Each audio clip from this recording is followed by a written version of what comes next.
Hello, and welcome back to the Odd Paper Galaxy. Today we're doing something really cool. I decided during the month of June, despite already having chosen 8 books to read for the Wastelanders Readathon, that I wanted to read 2 more books on top of that. But not just any books. 16 of my most anticipated books releasing in July or very late June as well. So today we're trying something that I have seen on BookTube, but I haven't found very much of. The plan is to read first chapters of 16 books and then give them an intrigue rating out of 10, which I'll use to pick the 2 books I want to read first. After which we'll meet back here and we'll discuss how those first chapter intrigue ratings compare to the final rating. I don't know. I think it's going to be fun. So, with that said, all of these books that we're reading today, they're all ebooks, unfortunately. Maybe one of these days I'll make it in this BookTube business and get some physical arcs on my shelves. That'd be pretty cool. So it's going to be digital ebooks and digital audiobooks, actually. I have a couple of those. So let's get into it. I wasn't sure what order to read all of my book picks in, so I did this mixture of handpicking and using a random number generator. And I think it's going to be an okay journey. I don't know rating wise, but I mean genre wise, I think we'll be okay. First up, we have Foul Days by Genoveva Dimova. Foul Days is described as The Witcher means Naomi Novik.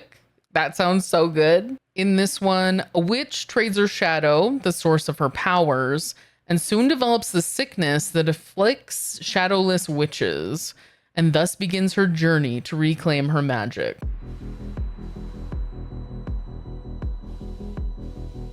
It was pretty interesting. It definitely holds up to the Witcher comparison. There's a mention of like a card game named Crawl, which there's a dice game. Is it Dice in The Witcher? I have seen the show, the first season of the show, and I have barely played any of the video games, so I'm not totally into the Witcher lore. This is pretty intriguing first chapter. It is a new year. We're in like a fantasy setting in a tavern. There is our main character, Kusara, and she's playing this crawl game with 3 people. One's a stranger who has a necklace with 11 beads on it, and each bead is the shadow of a witch, which I'm imagining that is going to lead us to the point where Kusara's shadow is I don't know. There's a connection there, obviously. Nothing happens in this first chapter. I really thought it was going to go there, and it was like, wow, this is already breakneck pace. We've also gotten the title drop for the book, Foul Days. It's the first of the year in this first chapter, and the Foul Days, it's a 12-day long occurrence at the beginning of the year where essentially the veil between the monsters that come into play here, that's how they're able to come into the human world, whatever kind of world this is, the world that our characters are existing in. What these characters are doing, they're playing this game, midnight strikes, and now they're hunkering down, listening to all of these monsters that are outside, scratching around on the door. The main witch is not a very powerful, strong witch. It sounds like she can do like parlor tricks. And one thing she did do is she warded the door to the tavern, and it did work. So I don't know how ineffective she is, but that seemed fine. So I don't know. There was a lot going on pretty immediately. I wasn't a super fan of the writing style. Sometimes it felt really modern, contemporary. I don't know. It was a little strange. There was like some kind of contemporary joking. I don't know if it was it just didn't personally work for me. So I would probably give this one an 8 out of 10. Next up, we're going to be checking out our first audiobook, and that is Love Letters to a Serial Killer by Tasha Coriel. And this one is an aimless young woman finds community in a true crime forum online. and they're on a mission to solve the murders of 4 women in Atlanta. After a handsome lawyer is arrested for these killings, the main character Hannah starts writing letters to him. It starts out as like a healthy way to vent, but it all becomes a little bit more complicated when the accused murderer writes back. And then for some reason, once he's acquitted, she decides to move in with him and take the investigation into her own hands. I don't know. So we'll see how this goes.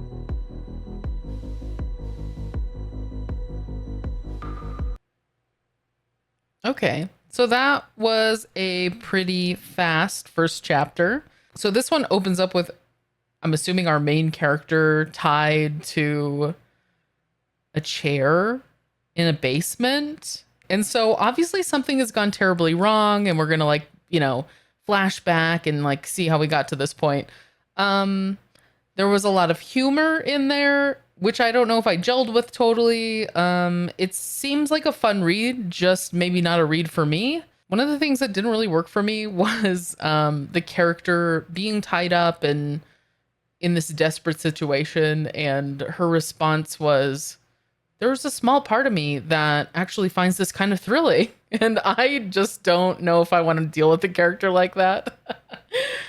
So I would probably give this one just like a personal intrigue rating of like a 3. But I could definitely see this being a really fun, cool book for somebody just looking for a quick thriller kind of read. I don't know.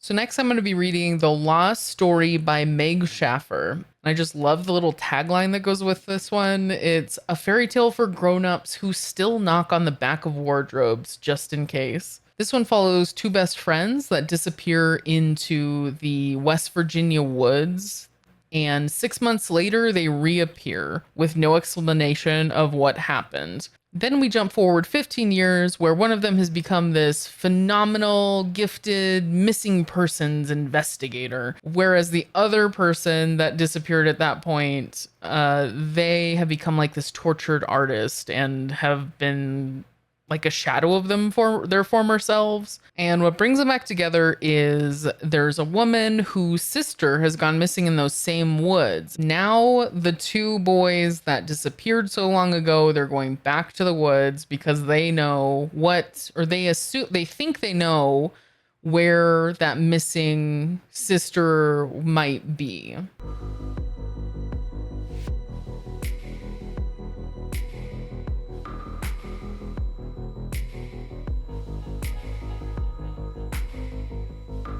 Okay, this is already so good. I have had so many chills. I have had a near laugh already. What else happened? Oh, like a moment where it was like, what? Without the outburst. That's just from the prologue. Next, there seems to be an interruption from a narrator or something, and then chapter 1. So there's still more to this, but I just had to already say that this is so good. Wow, that was so good. It remained so good through the end of chapter 1. The prologue kind of documents when the 2 missing boys are found in the woods, and there's so much that happens in such a small span of pages, and there's lots of implications of things that were going on. There's a man and a woman that find these 2 boys, and one of them is pretty badly hurt, and then they're being carried over the other boy's shoulders. And at one point, the one that's carrying him stops to put the wounded boy down, and the 2 people that find them rush over to help, and the man starts to reach for the injured boy to help, and the boy that was carrying him lashes out and will not allow him to touch the injured kid. There's something a little terrifying in that response.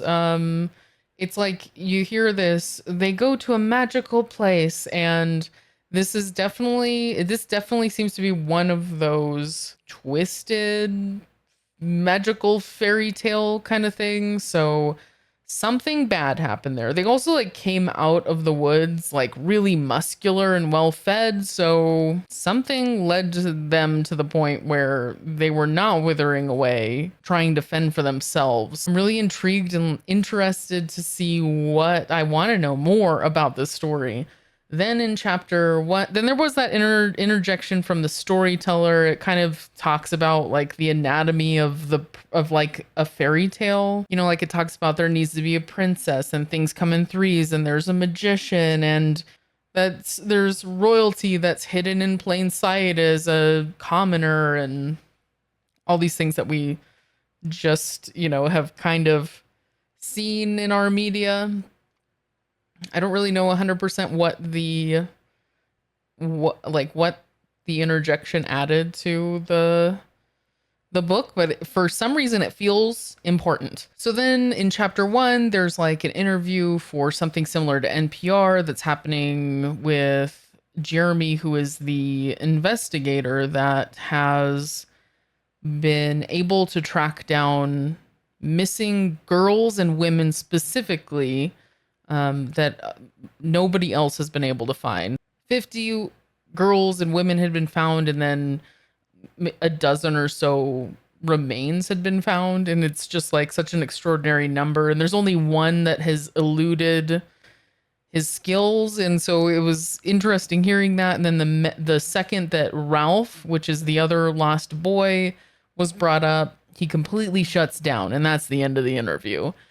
There's that other character, Emily, who is trying to get Jeremy to help find her missing sister, who apparently she's never met. She didn't know about her half-sister until her mother recently passed away, and she did a DNA test in search of lost, like she's searching for family since she's lost family. So they start talking about if he can help her. I don't know. It was all like it all came together so perfectly, which I could see it maybe feeling unbelievable, but for some reason these characters are just immediately likable, and they have depth already, and I don't know. I was really impressed. I really, really like this one.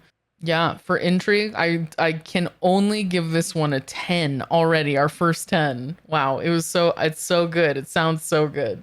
All right, this one, it's not super similar, but it's kind of in the same vein. Our fourth book that we're going to be looking at is called The Fan Who Knew Too Much by Nev Fountain.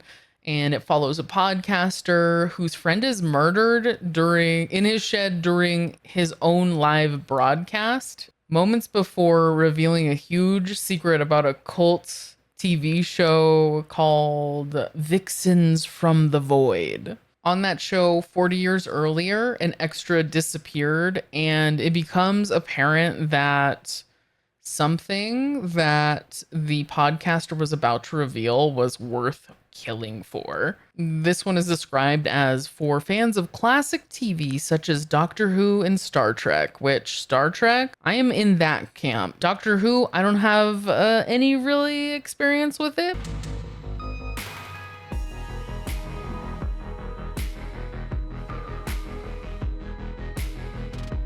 Okay, that's over. That was okay. It maybe got up to a 6, but it was, the prologue starts off with the murder of the podcaster, and it's it's not really graphic, but I guess I didn't expect it to be so definite. Like, exactly, I guess you don't know exactly who did it. So it opens with this live podcast that's happening, and we're going through the intro of the podcast, and we're talking about the sponsor for the show. And before that, so before the podcast starts, we know that the podcaster Wolf, he is in his recording studio with a special unnamed guest. And so the live podcast starts up, and the sponsor spiel starts, and then I interpret there's maybe something in the coffee that Wolf's drinking, but then suddenly the special guest starts attacking him, and then Wolf is dead and the guest leaves. So it's just telling you what the world knew on the day when this murder happened. So now chapter 1 is sometime later. The friend and person who wrote Wolf's obituary is traveling to this like communal home where I don't even know how many people. There were so many people introduced in this first chapter, 6 people, and there's people that are together and they're all a family and they're all given different family roles, and I couldn't really keep track of it. The most interesting part about chapter 1 was that I discovered that Americans and people in the UK spell curb, like the street curb, very differently. This one I'm giving it like a 5. I don't know. I'm not too, it didn't do much for me. I feel like the culture clash might be a little too intense for me on this one. Next, we're moving on to one called The Failures by Benjamin Lyer. This one is such a long book. It's not the longest on the list. I don't know a super ton about it because I'll be honest with you, I don't think I ever made it all the way through the synopsis because it is really long and really complicated, but it sounds pretty cool. I don't know. There's a blend of apocalyptic science fiction and high fantasy. So, I mean, that's enough to get me interested for sure.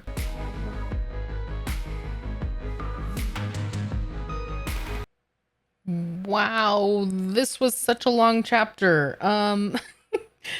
It was pretty good though. I am quite taken with this. Okay, so this is set under a mountain. Firstly, there's this map in the very beginning that's like laughably simple. Okay, so I can't really tell exactly what the setup here is. Right now it seems like the world is under a mountain, so there's talk of like going more underground, and there's a dungeon lower underground under the mountain. So I don't know if this is just this mountain must be more massive than a mountain that you or I know of. That's why I think that this map is so funny, because it's like there's like 5 things on it, and it's so simple looking. I don't know. But so what we are happening upon in this first chapter is there is a meeting. There is a gathering of, I don't know, like a handful of badasses. And then like some guy that's some badasses and some guy. The main character we're following at first who are they? Being the first chapter, I guess we don't really get to know in depth who every person is, or at least especially the main point of view character we're following at first.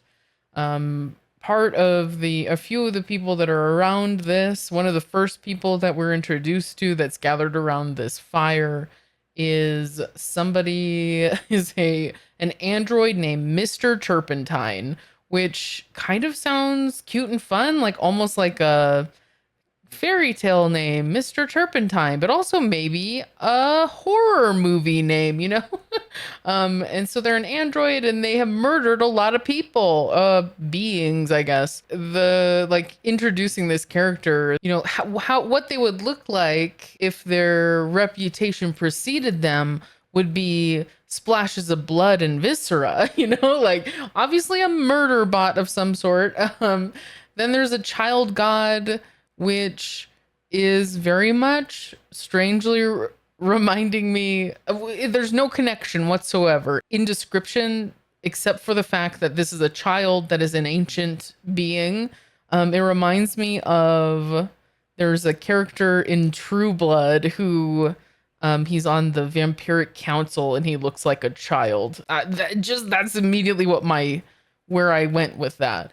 Then the other person that is here is I don't know how to describe them. Somebody that like is used to being in the center of attention and like wants to be called master, and he's lounging on this what I'm envisioning as a chase lounge. What is it called? A walking lounge?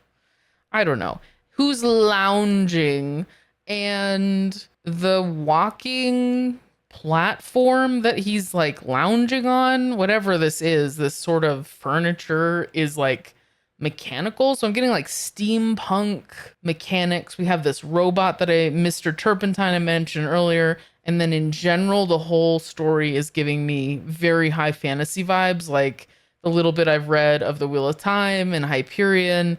Those felt in the same realm. Like it just was such a cool mix. I don't know. And there's a lot of like intriguing things. Like there's somebody in the circle that hasn't shown up yet, and they're using her pronouns, and I don't know. It's really cool. So far, really interesting. I'm pretty interested. I would say this one. So because not a whole lot happened in this first chapter, we're just like having this initial meeting of the minds. I feel like I can't give it like an extremely high rating. So I'm probably going to go with an 8 for this one. Next up, we're going to be reading Heads Will Roll by Josh Winning. This one, like the rest, I did receive a digital ARC for, but this was the only one that didn't come with a Kindle file. So I have to use my very ancient Nook for this one.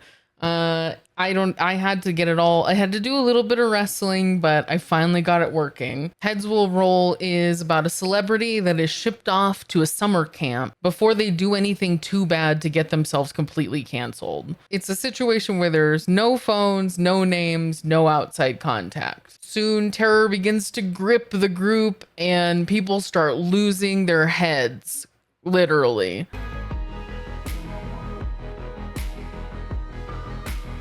All right, that was pretty short. The first chapter is essentially an introduction to our main character, who I don't even know if we get the actor's real name, but she plays a character named Willow on a popular show that's like, it sounds like kind of a new adult show. It's for like 18 to early 20-year-olds is the main audience for the show. Kind of like just, it's not described very much, but just the name. Everybody Loves Willow reminds me of Everybody Loves Raymond or That Girl Raven. Like it just has that kind of vibe. And so I'm just going to call her Willow. So Willow is traveling in a cab in this opening chapter to the summer camp where she's going to be completely disconnecting.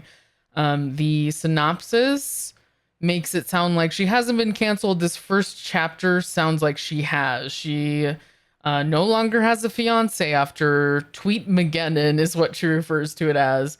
No longer has a fiance. Had a really good like best friend from a co-star on the show, and now that friend has ghosted her. Whatever she said that we're not told about just yet, it had to have been pretty bad. In the chapter, it says that when she made that tweet, obviously it was a joke, and she was really relying on people that knew Willow and trusted and loved her. It's just, I don't know. It reminds me of a book that I read that's called So You've Been Publicly Shamed. And it's kind of in that same vein, whatever Willow said. And at the very end of the chapter, this whole time she's struggling with her phone to get a connection on this cab ride into this very remote summer camp. And her phone, as she arrives, finally pings. And she just changed her number, so she's very unsure like who could be contacting her. And so then there's these very cryptic messages that come up on her WhatsApp. Yes, I said WhatsApp. There's already been lots of references to very modern technology. It's probably something I just need to get used to, but there's a BoJack Horseman reference, WhatsApp now. Let's see. And so she receives this very sinister message that says, "Nice try, but you have to do more than that to get rid of me. You're going to beg to die. See you soon, Red," smiley face. So I don't know. There's definitely some interesting stuff going on here, but without a lot of information in this first chapter, I'm probably going to go with like a 7 on the intrigue scale, which isn't to say I'm not excited to read this book, but So it like didn't detract my interest in it, but it also didn't inspire a lot of like need to read this right now. Next, we're going to be checking out The Spellshop by Sarah Beth Durst. This one is going to be on audiobook, and it's described as for fans of Travis Baldree and TJ Klune, both of whom I've read in the past couple years. So essentially cozy fantasy romance is what I'm getting from that. Also, in the synopsis, there's mention of a sentient spider plant. So I feel like this is already a must read.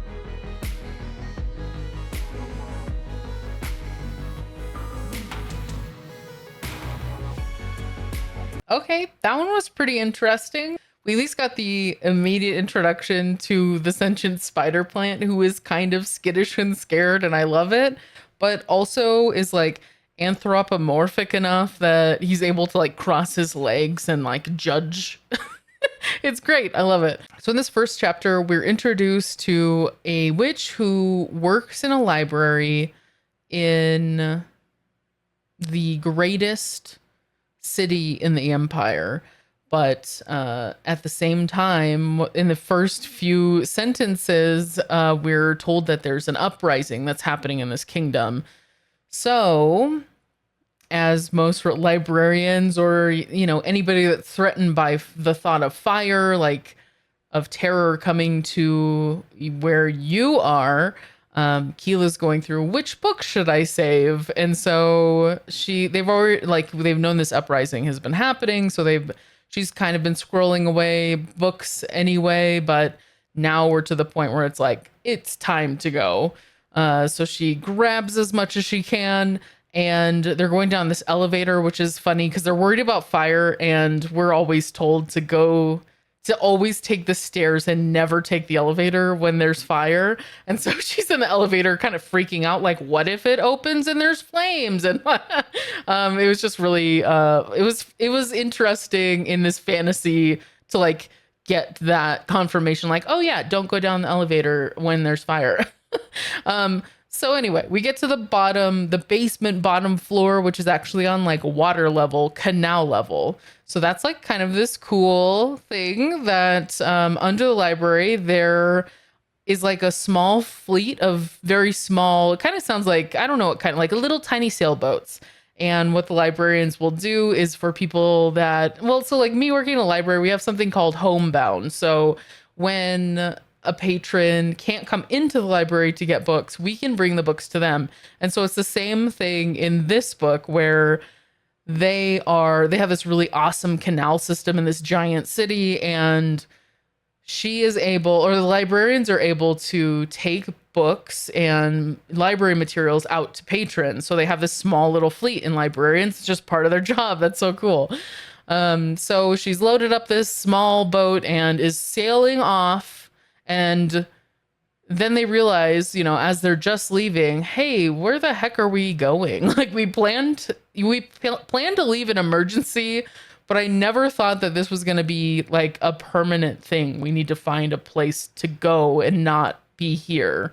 It's like a moment of like total cluelessness. And Keela remembers, oh, in my hometown, on my home island, I think my family still has a home, which means that I have a home there. So that indicates that maybe I would assume her parents have passed on already. She said that she inherited it. The ending line is so good, and I might butcher it, but it's Kaz, the sentient spider plant. Essentially, it's like from his perspective, he's excited because he's headed on this new adventure, and for Keela, it's heading back to her past. And so I don't know, it was just like a cool line to end on. The whole premise was really interesting. It did have that cozy vibe that I definitely expected from like Legends and Lattes, kind of like that, but like not as cozy as Legends and Lattes, which I actually appreciate because that was on the edge of too cozy for me. So I don't know. I think that this one is going to be a really interesting read. So I don't know. I think I'm gonna go with oh god, I can't decide, 8 or 9. I think I'm gonna give it a 9. I think I'm gonna go with a 9. The whole time I was reading it, I was like, this is an 8. And I'm like, no, now I think it's a 9. So yeah, that one's coming in with an intrigue rating of 9. All right, now we're gonna be checking out a novella called Ghost of the Neon God by T.R. Napper. And like I said, this one's a novella with a pretty small page count, 128 pages. And so the first chapter is actually the first quarter of the novella. So I don't want to read the entire first chapter. It seems when I was just leafing through it, it seems that there's like sections to like within like little small subsections. So I'm going to read maybe 3 of those. I want to essentially read 5% of the novella and then give it a rating from there. Hopefully that is fair enough. We'll see. We'll see how it goes. The summary for this one. When an earth-shattering technology falls into Jackson Nguyen's hands, he must do everything he can to stop the wrong people from taking it. In a world of pervasive government surveillance and oppressive corporate control, it's up to a small-time criminal to keep the spark of human rebellion alive.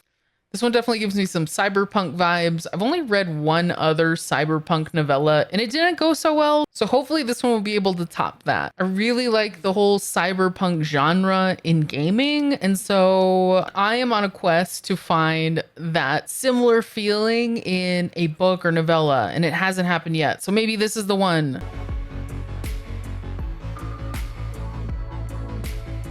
That was so good. I only read 3 little sections like I was planning on, and I still got 12% through the novella. It was just cyberpunk done right. This one did such a good job just kind of setting the scene. It opens with 2 friends, colleagues that are messing with, I don't know what they're doing. I don't know if they're stealing, they're messing with some sort of motorbike of some bikers that are in a bar. And surprisingly, nothing happens in relation to that. But as they're running away, there's this tension because they're worried somebody's going to be following them after they've messed with this bike. And when they hear footsteps, they turn around and this woman slams straight into them. And she's speaking in Mandarin. And there's, because it's a cyberpunk kind of world, the implants in their heads are able to translate what she's saying with a bit of a delay, and what she's saying is kind of like rebellious and revolutionary. And it's interesting because she's saying who is involved, but every time she says the name, it censors it with a beep, which is really intriguing. And so we're living in this cyberpunk world where we're distrusting everybody. I mean, I feel like there's a fair amount of distrust in our world today, but this is a 100 times exaggerated version of our world. So not trusting anything she's saying despite sympathizing with her sentiments. One of the 2 people decides, hey, I don't know how I feel about what you're saying, but your shoes will sell for a lot of money. So these 2 end up stealing her shoes, and she runs off into the distance. Then we kind of follow them to where they're staying at the time, and they decide to smoke a joint. And this is what I really like about it, where I'm getting to a point. The way that they introduce this world to the reader is they're having this really high conversation and talking about the injustices and how things should be and how they are now. And it was just kind of a really cool way to introduce this whole world, and that it was done really well and so quickly. I don't know. I was really impressed. If we're just talking about intrigue, I mean, I'm so intrigued about what the woman meant by the things she said, and I'm curious to see how things unravel, because we have one character who instigated stealing from this woman, and then another character who was much more sympathetic and shocked by the whole interaction. I don't know. It was really cool. So if we're just basing it off intrigue, I mean, I'd probably give this one a 9. I'm also curious to see how this all comes together with such a short page count. Like, what is actually going to be accomplished in, the next 85% of the story. Next, I'm going to be reading the first chapter of The Night Ends with Fire by KX Song. And this one is a like Mulan retelling, which I love Mulan. I love the base story. But what makes this one a little bit different is that in like the Disney version of Mulan, we have this this girl that is taking the place of her father that is just going to get eaten up alive when he's summoned to join the army. In this version, that character is not taking her father's place to save him from having to go through that experience, and is instead saving herself because of this horrible living situation, like how the father treats her, which I don't know the details of it, but I kind of like that flip flop already. Also, the special edition for when this is released is so pretty. The front cover art, it's the same flames and like a woman in the flames. It's just really neat. It's one of the prettiest special editions that I've seen. So I'm hoping that it's really good so that I can add it to my shelves one day.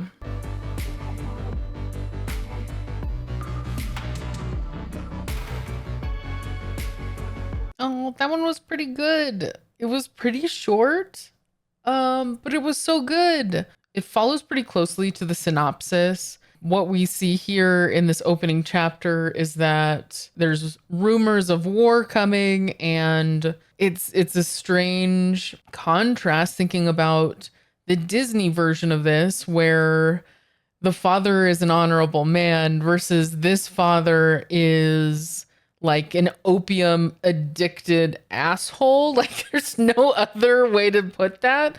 And then in the Disney version, there's like the Mulan is sent to the matchmaker because that's the natural path for a woman of her age at that point in time. But in this version, it's like, oh, we can finally sell you off to the matchmaker. You're 18, right? And if you don't like the matchmaker, I'm going to sell you as a concubine. Like, I just love the contrast. Like it's holding right now, it seems pretty tightly to that same storyline, but it does have that darker, more twisted tones to it. It's really interesting. And sure, maybe the Disney version of Mulan is not the first time that the story was ever told, but it's the only point of reference that I have for this. I really, really like this. There's there's a stepmother that is not very far. It's pretty close in age to Mei Lin is the name, not Mulan, Mei Lin. So Mei Lin and the stepmother are pretty close in age. And so there's this camaraderie. There's actually a word for the bond that they share, being similar in age and stuck in this terrible situation. And it's Lao Tong, which means old sames. And I really love that because it reminds me of somebody in college that I was really close with. And we thought the same way, and we called each other same brain. And it just kind of feels really similar. I don't know. I had a lot of fun with this in such a short amount of time. It just was so good. So yeah, I'm solidly giving this one a 9. Is it a 9 or a 10? I think it's 10. This is our second 10 of this video. I'm going to give it a 10. This one was so good. Next, we're going to check out a thriller that is called Like It Never Was by Faith Gardner. A short synopsis for this one is 10 years ago, Jolene nearly killed her friend Elizabeth in a gruesome accident. And no one has any idea, not even Elizabeth.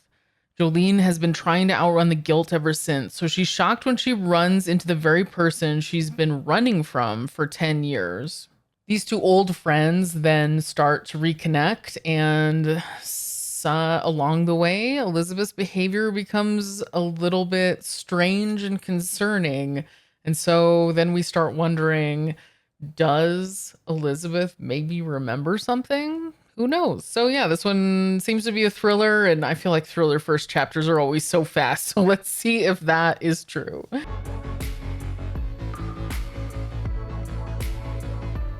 Okay, yep, as expected, this first chapter is highlighting the details of what happened in the accident that Jolene causes and that Elizabeth is on the receiving end of. Elizabeth sounds like a pretty terrible person. This is back in college days though, so like, I don't know, people are probably not fully grown yet at that point. It really just sounds like petty high schooler, early college BS. Like there's obsession with conspiracy theories, there's random silent treatments, there's buying things or doing things that your friend expresses interest in first, just because they mentioned it, so you have to do it first.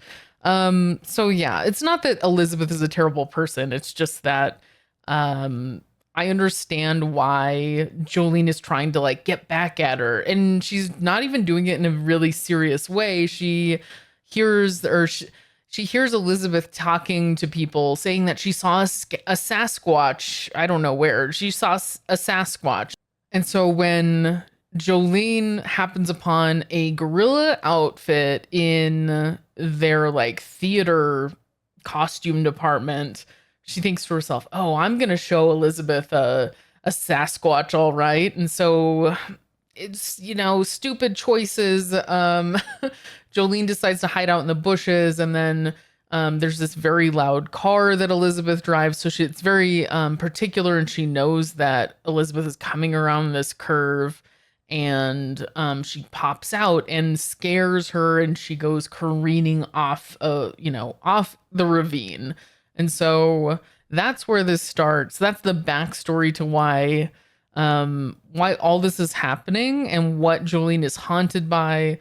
This didn't really give me like a flavor for what the rest of the book is going to be like, because we're not going to be we're not necessarily going to be in this time period dealing with the younger version of these characters. It's going to be, I assume, more in the present 10 years later.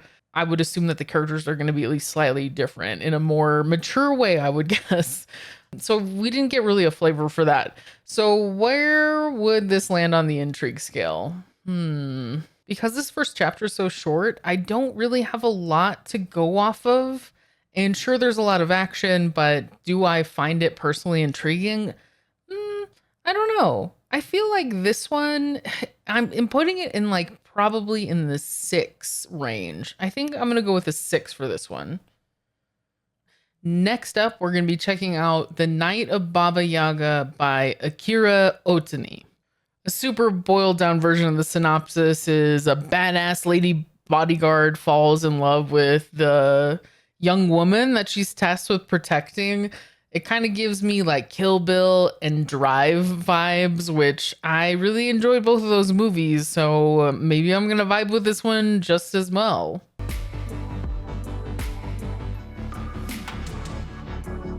Okay, this does not have any sort of chapter structure, but I read to the 8% mark and I absolutely hated it. That was terrible. This was published in 2020 and was translated from Japanese, so maybe there's something lost in the translation.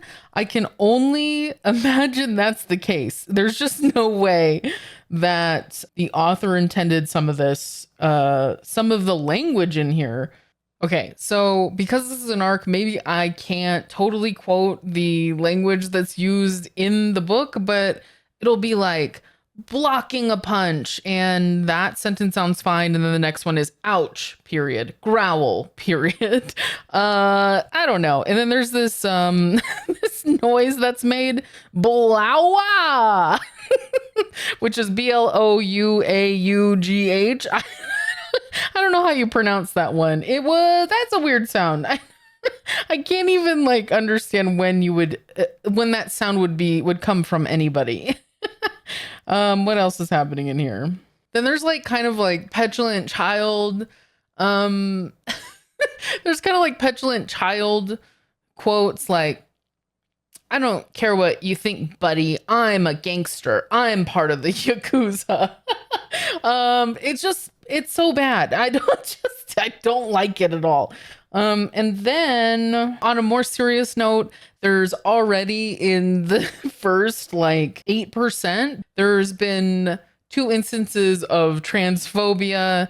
And then there's like comparing taking the life of a dog. I can't believe that you would save this dog's life, but you are totally okay with kicking this dude in the balls. It's like, What? Those are two totally separate things. Like why would saving a life be thought less of than kicking somebody in the balls? I mean, as somebody that doesn't have balls, like maybe I don't get it, but I can't imagine that equivalency there.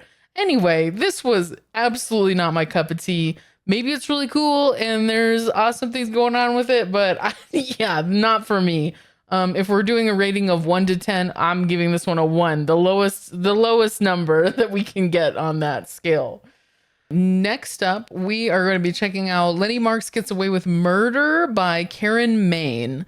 This one, reading the synopsis, totally gives me Eleanor Oliphant is completely fine vibes. I read that one actually pretty recently. I really enjoyed it, and it lost me in the last half a bit, but the character was kind of interesting, and I don't know, these characters seem pretty similar, and so that's actually exciting to me because I kind of I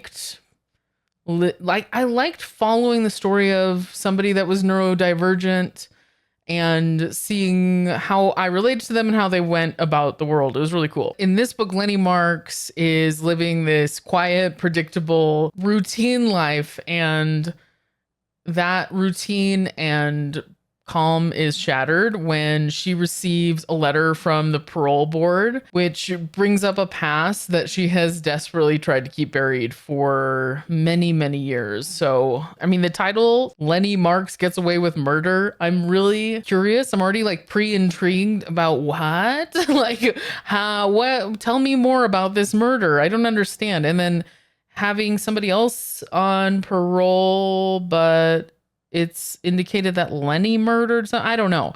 So it's really, I'm intrigued.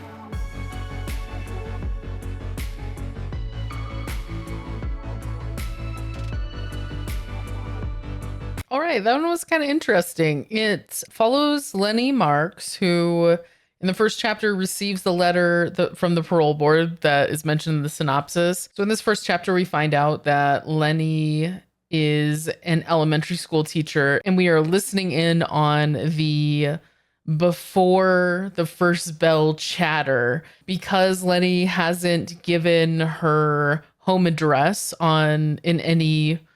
she hasn't made it publicly available. That means that her mail is sent to her place of employment. And so the person that delivers the mail then becomes this very nosy catalyst into talking about what her previous situation was. She has a different last name than she does now. Also, Lenny is short for Elena. Is that right? Elena. So when they first see the name, it's like, oh, this person doesn't work here. And it was like, oh, wait, maybe this is the case. So Lenny is not super happy about having any bit of her life being even remotely close to the office gossip. So I don't know. This is really interesting so far. I did compare it to Eleanor Oliphant. I feel like Lenny is a little bit better integrated in society, but I'm curious to see how she navigates this sudden change in her life. My initial thought is that for an intrigue rating, man, it's like a 7 or 8. It's always like between 2. So I think I'm going to give this one an 8. I do think that it is going to be one of those not super in-depth, like kind of a lighter read, but I don't think that takes away from the score at all. Maybe it actually adds to it. I don't know. All right, next up, we're going to be checking out The West Passage by Jared Pekacek. This one I know is like high medieval fantasy. I don't know. There's something about guarding gates. There's guardians or wardens, and one of them dies, and the other guardians come and do their burial ceremony, and then that is the end of it. They never replace that guardian. So I think it's the fallout from that, or like how things change after that point. I don't really remember the details of the synopsis on this one.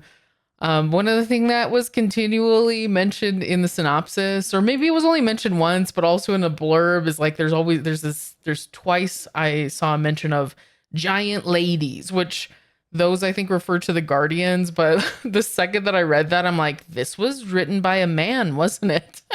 And yes, it was. I don't know how much that comes into play. Like, I don't know how much that matters, but it just like really stood out to me that there was multiple mentions of giant ladies doing various things. And it kind of like contrasted from that high fantasy feeling that I was getting from the rest of the synopsis. So anyway, this one could go either way, but I have been like kind of thinking that it sounds pretty interesting. So we'll see how it turns out.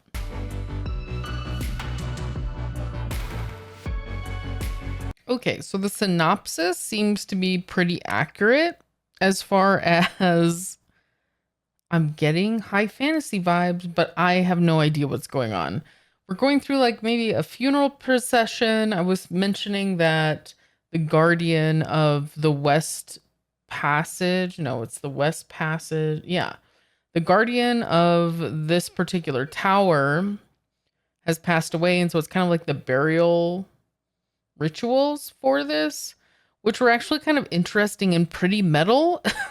There's the ceremony of wrapping in white cloths, but there's multiple mentions of this body decomposing already. These two old women are taking this, I'm assuming a giant lady, they're taking this body up many levels of spiraling staircase.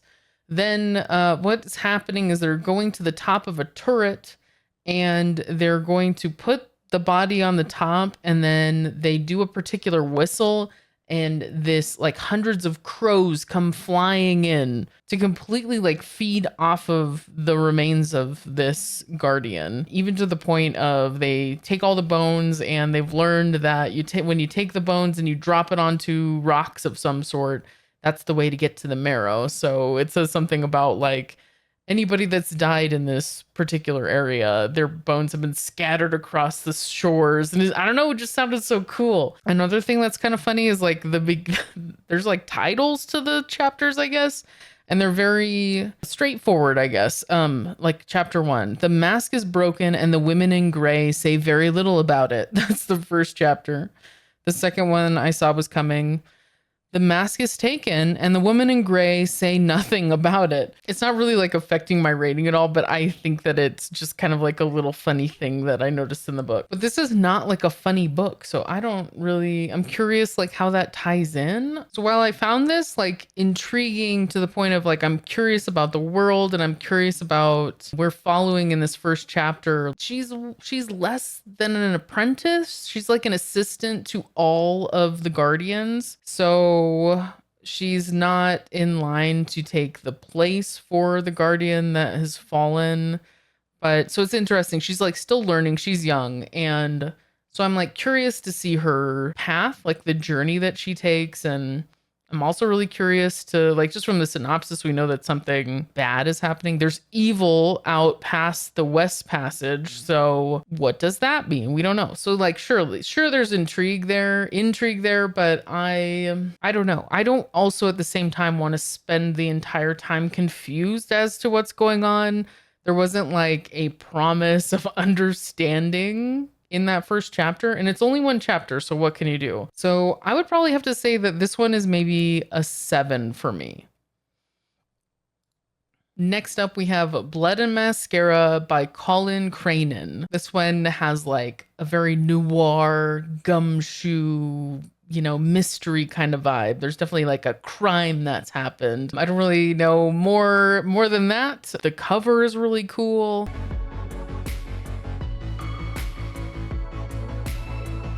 Okay, so the first chapter was a little short and it was a nightmare sequence. So I decided to go a little bit into the next chapter just to get like a bit of an idea of what's going on. There in the nightmare was mention of Bronze, which is a male character of some sort in here. I couldn't really tell what was going on. The second chapter doesn't start off with a lot of information. It's mostly about some dude in his apartment. It's also set in the 1940s. Is that right? Some dude in his apartment in 1997. And I did kind of like the start of the chapter because there's this discussion of this person being like a non-believer and saying things like Christ or Jesus, and me being an atheist, I still do the same thing, and it feels weird. So anyway, there's like a little bit of a discussion about like, what? I don't even believe this, but these words have meaning to me in different ways.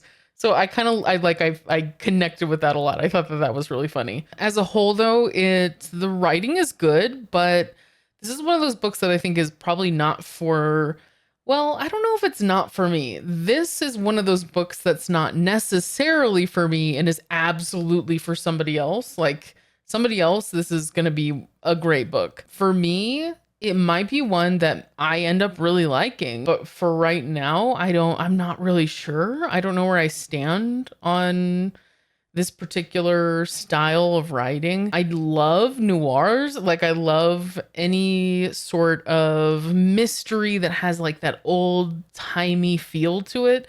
We're talking 1997, but it's still like even talking about what's in this apartment, and there's just still like a bit of a vibe of that, noir, old school, black and white 1950s look to it. I get it. Like I understand why this is in that classification. This is like turning out where when I rate something, I really mean lower. I'm trying to like give it a boost. So this one is in that 6 to 7 range. I am having like the hardest time pinpointing which whole number I want to go with. But I'm going to say this one is a 7 for me. It just seems that once we get into what kind of crime is going on and who this bronze person is, I feel like I would be pretty invested in that. But I don't know. I don't know. Like, I don't have any idea about how it's going to get there. Like, is it going to be a really slow buildup? Am I going to get lost before that and not really care about it? Like, there's just too many unknowns for me to go any higher than a 7 for this one, unfortunately. All right, we're on our second to the last pick. This one is called The Bright Sword by Lev Grossman. This one is one of my most anticipated books of the year, I would say. Once I heard about this, I was just all in. I really liked The Magicians. I don't remember what rating I gave that. It was probably around 4 or something. I just really enjoyed my time with it. I also really liked the television show. So I found the writing easy to digest, and I liked that it was like this gritty fairy tale world. Anyway, I kind of expect that from Lev Grossman. Good writing and like a darker twist on a well-known thing, a well-known theme or period or time or anything. Anyway, I think that that's what we are going to get with The Bright Sword. From what I can tell, this one is a very long Arthurian legend retelling, and I think it still has that same dark twist where the magical world that we expect is turned on its head, and so then we follow characters as they're dealing with the fallout of these changes or like differences. I don't know. Maybe I'm totally off base. Who knows? So I'm really excited to get into this one, and I am so hoping that it's going to be one of those extremely highly rated ones, because I am apparently being pretty stingy with the 10s.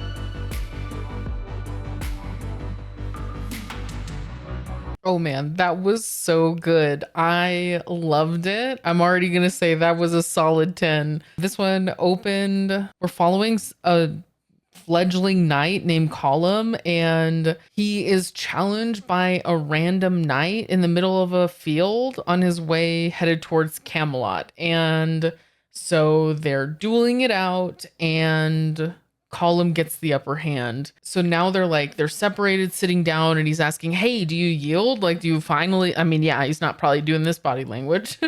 So Colum is like asking this still, shrouded knight, hey, do you yield? Like, are we good? Are we done here? Right. And suddenly this knight just starts attacking him, like gets his secret. What is it called? It sounds so cool. This guy pulls out something called a misericord. Is that right? I'm probably butchering that. A long, thin knife made for slipping between armor plates. Like suddenly is playing so dirty, trying to murder him. So anyway, a struggle ensues, and column gets the upper hand, let's say. Anyway, this is a shocking experience. We've gone from fledgling knight to a triumphant, fledgling knight over somebody that is probably masking the fact that they are a full-fledged knight, and they just got bested by this, this person that shouldn't be able to best them. And then now Colum is a murderer. So there's this whole path that we've gone on. It's not even a very long chapter, but there's so much going on. And I just am very curious what path we're going on. I mean, like I said, I'm getting this immediately. I'm getting that darker tone of that Arthurian world that I'm not super informed about. I don't know if I have read a lot about King Arthur and that whole area of literature, but it's just like, it's exactly what I wanted. It was so fast and it was already intriguing. Yeah, 10, solid 10. And last but not least, I will be reading the first chapter of The Dallergut Dream Department Store by Mi Lee. This one I've seen on BookTube already. I think that it's already released in the UK, but every time I look it up, it says it's still to be released. Maybe it's just people getting advanced copies or whatnot. If you see the cover of this one, it's like absolutely beautiful. It's like this very bright pink and there's this nice blue building on it, and it's just, I've heard it's very cozy and I am looking forward to it. The Dallergut Dream Department Store is exactly how it sounds. It is a department store where you can go and you can purchase dreams. If you want to go, dream of getting a promotion or dream of having this really amazing meal, you can go and buy these particular experiences. I also know that this is part of a duology, and I don't know when that next book is coming out, but I don't know how much of a story there is to it, but enough of a story for a duology.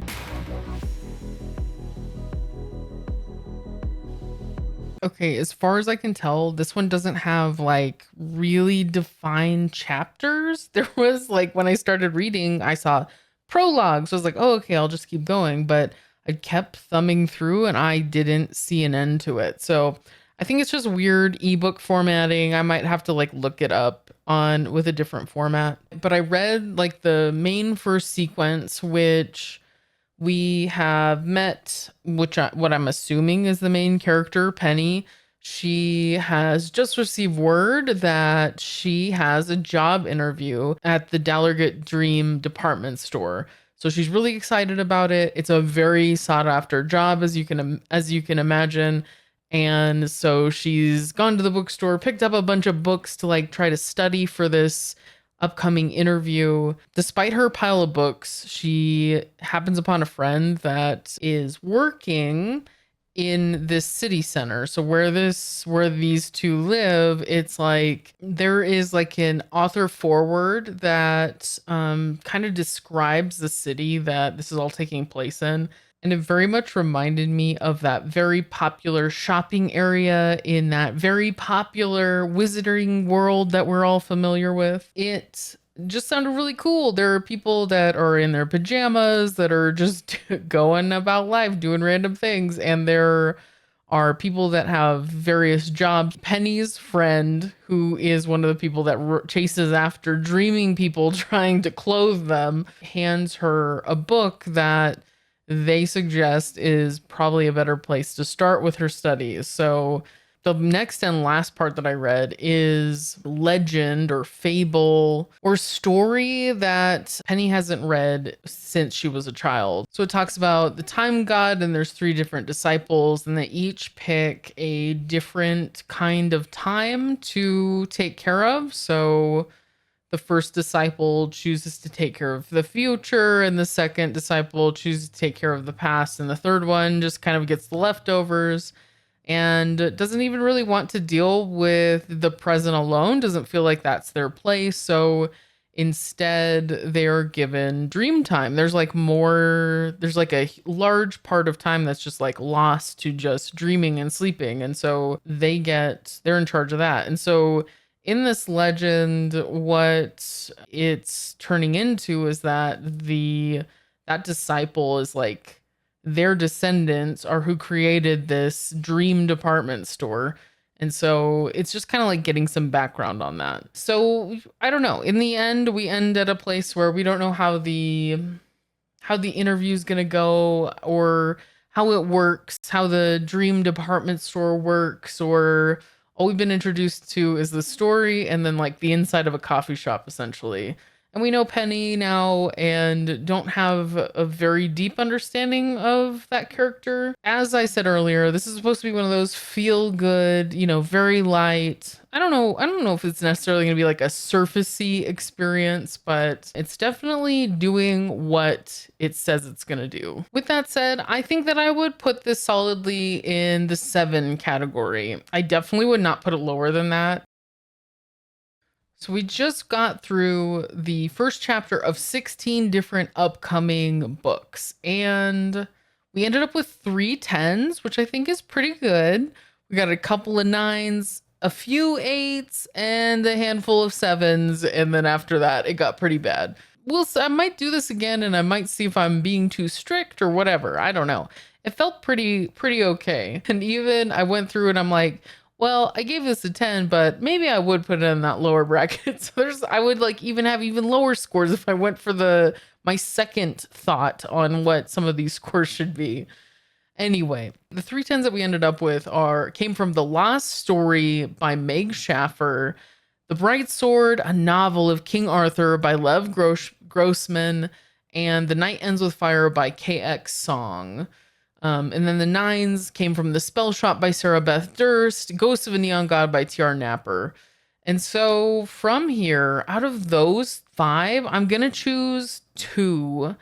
And my original thought was to choose my top 2, but my top 2, one of them is The Bright Sword, and The Bright Sword is almost 700 pages. And I would love to read 2 books and be able to come back with another video and tell you how those 2 books compared to the first chapter ratings.